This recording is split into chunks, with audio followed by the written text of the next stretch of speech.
విమర్శలు వచ్చిన పిఠాపురం నుంచి సుమారు 60,000 పైన మెజార్టీతో గెలిపించి అసెంబ్లీకి పంపిస్తానన్న వర్మ తన మాటను నిలబెట్టుకున్నారనే చెప్పాలి. అలాంటి వర్మపై వన్నెపూడిలో జరిగిన దాడి విషయంలో పవన్ కళ్యాణ్ సీరియస్ అయినట్లు తెలుస్తుంది. వన్నెపూడి ఒక తేనెటి విందుకు హాజరైన వర్మ విషయంలో గొడవ జరిగిన నేపథ్యంలో అసలు ఏం జరిగిందనే దానిపై వివరాలు సేకరించాలని అక్కడ ఉన్న నాయకులను ఆదేశించినట్లు తెలుస్తుంది.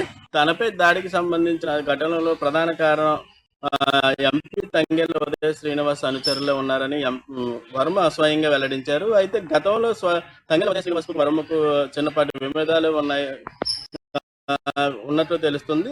గతంలో వీరిద్దరూ పని చేయాలని పవన్ కళ్యాణ్ కోరినా కానీ ఇద్దరు ఎడబాటుతో ఉన్నారు. వన్నెపూడిలో జరిగిన విషయంలో ప్రధానంగా చెప్పుకుంటే అక్కడ గతంలో తెలుగుదేశంలో పనిచేసి అటు జనసేనలోకి వెళ్ళిన నాయకులు గతంలో వైసీపీలో కూడా పనిచేసినట్లు తెలుస్తుంది.